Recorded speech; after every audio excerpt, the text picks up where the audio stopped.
Hello everybody, welcome to another video. Because of reasons loosely related to, I don't know, weekend and alcohol and other things, we didn't have an episode yesterday, apologies for that. And also because of those same reasons, I'm pretty much winging it today, but I was watching YouTube earlier and noticed a really old YouTuber I used to watch started making videos again. So I got all inspired and stuff. I'm totally going to do some Grimrock, so let's do it. I'm not 100% prepared for this episode, but I do have some cool things to show you guys. I've made the decision, alright? I made my case to you. A lot of people did seem to agree. I know, a lot of you want to be outside. I kind of want to be outside as well. That's burning out, so that's fine. We will do stuff outside, though. I mean, technically,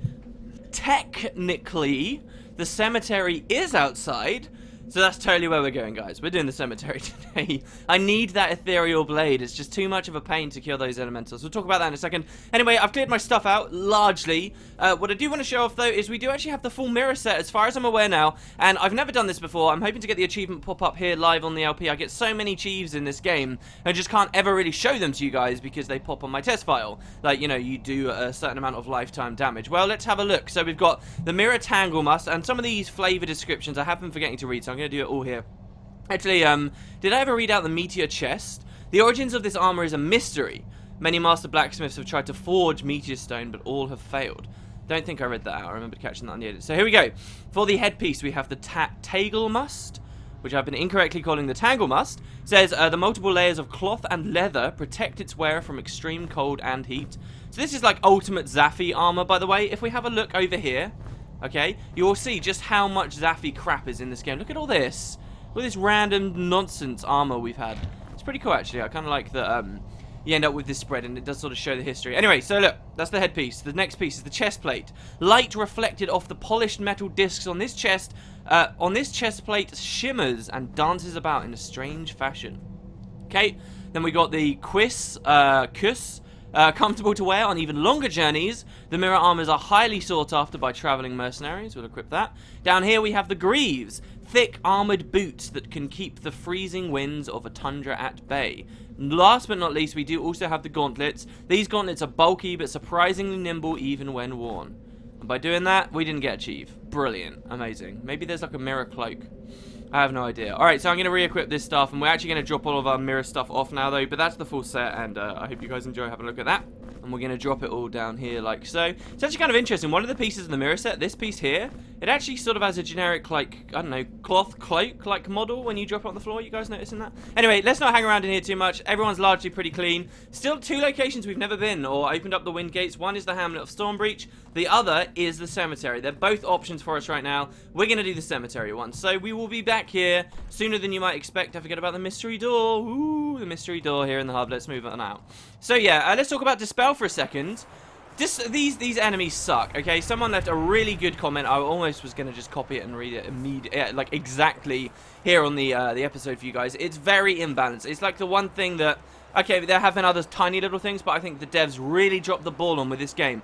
Costs loads of energy to cast Dispel. It's got like a hefty cooldown on it. It's a complicated rune set to do, and it does terrible damage anyway. It's like such a bad skill. Relying purely on that is just, it's not good. Also, from what I could gather in the comments, it sounds like these enemies will only start spawning if you poke your head into the hamlet of Stormbreach. If you don't actually do that, if you just do the archives, lexiconary and stuff like that without actually going outside on the other side, you're okay and these enemies won't spawn, and that can give you a little bit more time.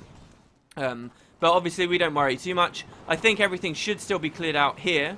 And really, so let's recap on what we're doing here, guys. That place in the middle there, surrounded by water, that's a shrine. We need to get to the shrine. Look at this. We've got power gems waiting. They're ready. There is another shrine in the hamlet, but this is one that we've known about for a long ass time, right? But unfortunately, this bridge is broken. So how the hell do we get over there? Well, we're going to find out very shortly. Let's head over to the cemetery.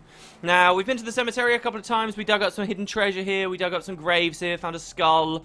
But every time we've come here, there's also a golden key thing here, which I'm totally not going to use, by the way. We actually have two keys, which is crazy to me, like just sort of sitting around. Because if you remember, we didn't want to use one in the archives where there was a gold door.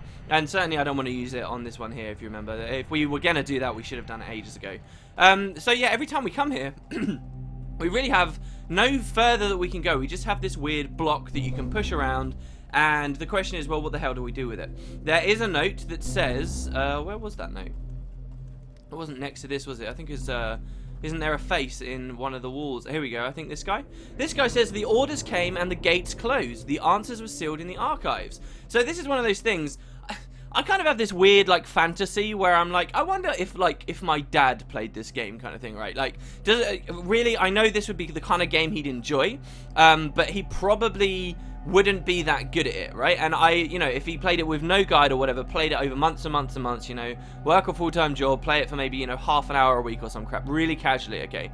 You could probably have an incredible experience, but I totally think that for a player like that, they'd get really stuck because they would find these notes, and because they're not they're not so on the ball as we are, they're not going to remember that these came from the archives, are they? Are they going to be able to put 2 and 2 together? Like, you have to do 2 things with this notes. You actually have to remember where they come from. Otherwise, you're just stuck, dead ends all around you, and you have tons of papers from the entire game, and you don't know which ones are actually relevant.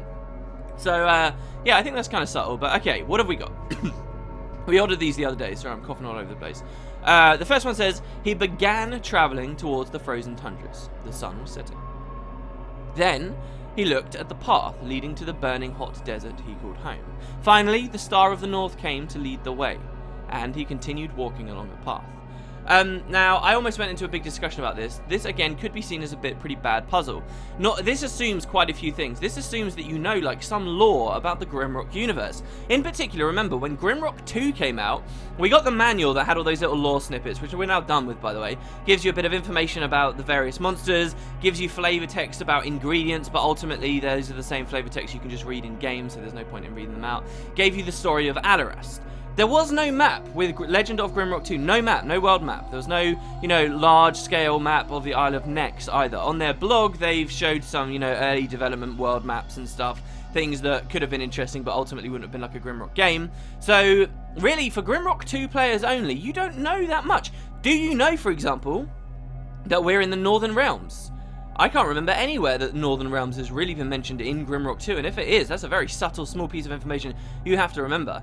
So you actually have to sort of look at the Grimrock 1 world map, pay attention to that world map is talking about the Northern Realms, so that you can then discern that you're in the Northern Hemisphere. Then you have to make an assumption that this world is an Earth-like world where there are deserts to the south because the equator and so forth is going to be further, the tropics are going to be further to the south, and then you can maybe start to make intelligent compass bearings out of this. And for the majority of, North American, European players, I think they don't really have to go that far to come to that conclusion, okay? The conclusion that when he says he looked at the path leading to the burning hot desert he called home, right?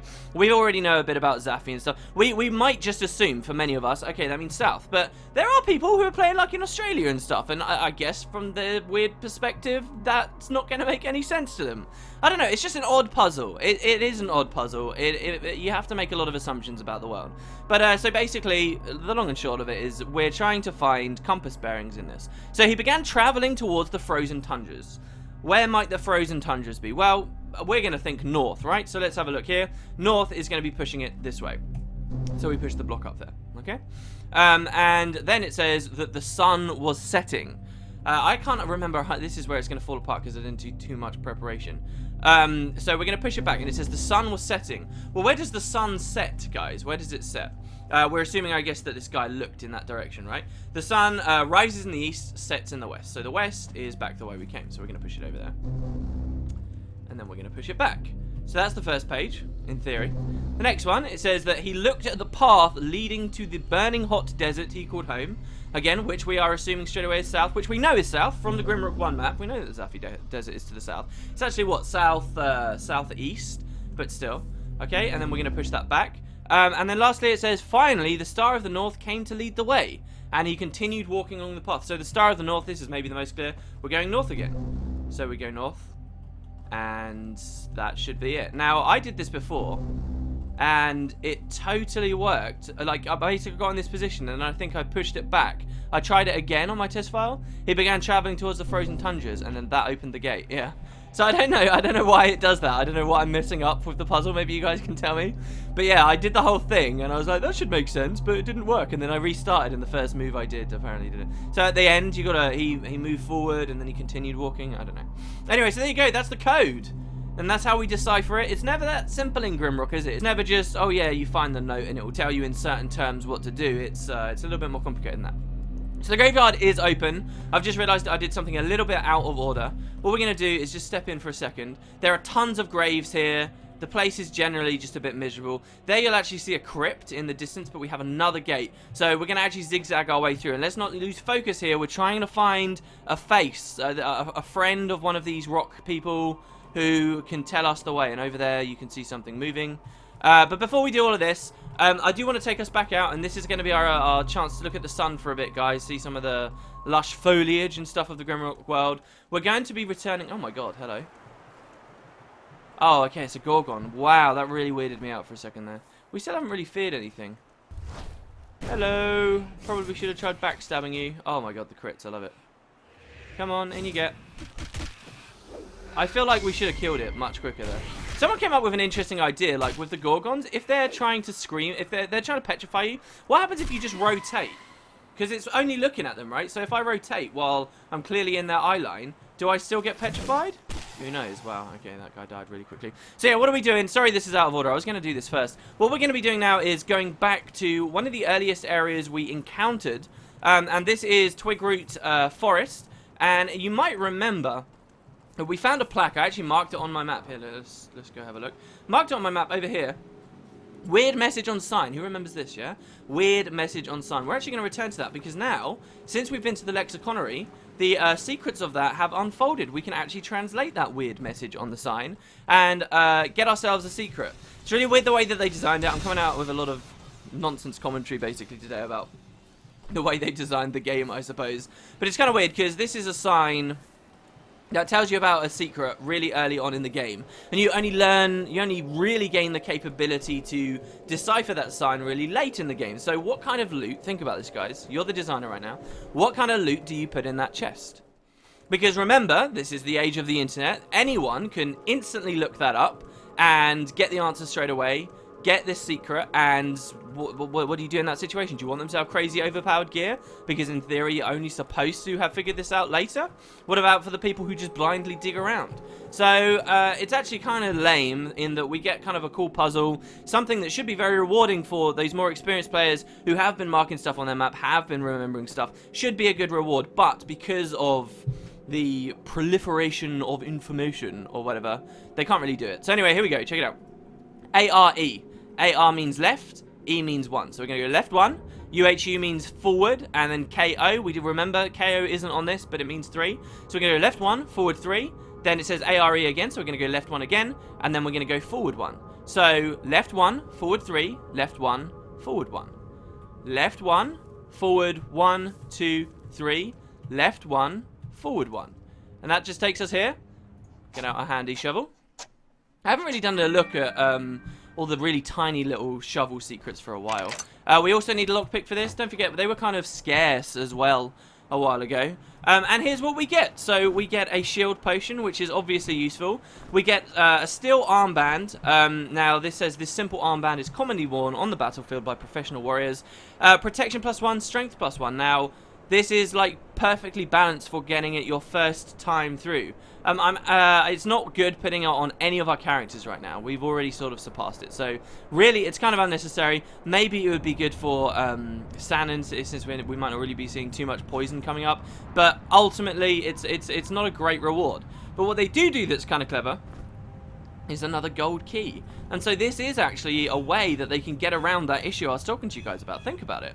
The gold key. This means that we can actually trade this in for a treasure we feel is worth it. It means that when we first got to the vault and stuff a while ago, sorry, the cache, you know, we may have had that extra key lying around, but we missed it then, and we managed to get by, but now we could, in theory, trade this for some other great treasure.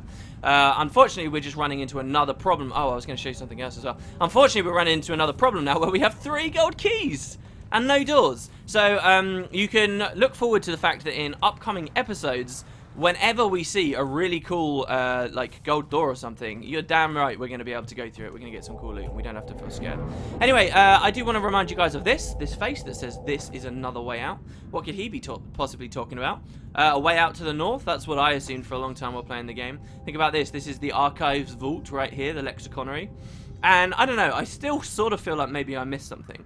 Because wouldn't it make sense that you break through there, and then you learn the language, and you find a way instantly out. It takes you into Twigroot Forest. Oh, and what do you know? Right next to a sign where you can use your new language skills. Wouldn't that have made sense? That should totally be a way out of the archives. But it's not. So perhaps we're looking at something with the Hamlet of Stormbreach, or even if there's a map down here, I can't 100% remember. But yeah, so anyway, I want to remind you guys of this. This is another way out. We're going to have some cool moment in the future where we actually get to come out of there somewhere.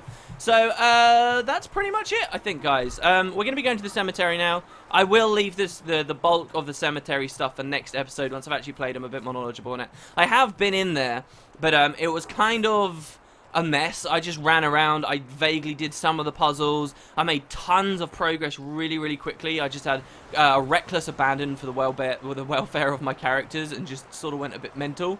So my mind map of how that place works and how all the secrets truly work is all over the place. It's very flimsy, so I'm not in the most confident position to really go through and LP it. There's going to be lots of fighting and stuff, though. Reminds me a little bit of Conker's Bad Fur Day. I don't know if you guys ever played that. I'm sure a lot of you did. I'm one of these heathens that only played it on the Xbox and not on the N64. But there's a moment in Conker's where you go to like a horror movie kind of area, and all of a sudden it's really action-packed and it's really badass. It's a great part of the game. That's kind of how I felt when I was in the cemetery, and that's what we'll be dealing with. So, kiss away the blue skies, guys. Ultimately, we will be getting to that island. How? Well, we'll just have to find out. So, look at all these places I dug. So, thanks, guys, for watching. Slightly less eventful episode, but I will see you tomorrow for the cemetery. Let's do it.